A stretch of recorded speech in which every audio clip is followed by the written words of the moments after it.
In this video, I wanted to show you how to do the gauge swatch for Bellmore tank top. I have a garment that is freshly washed and blocked, and I wanted to show you that once this fabric is in a blocked condition, it almost doesn't show the purl stitches. You can see just slight lines, but it stretches out a lot and can fit quite big size because of its negative ease.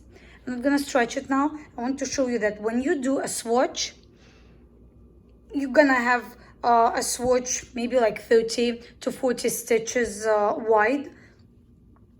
In this pattern, 3 knit stitches and 1 purl stitch, and you're gonna wash it and block it, but don't stretch it out. Leave it to dry naturally so it will be in a kind of looking like this condition.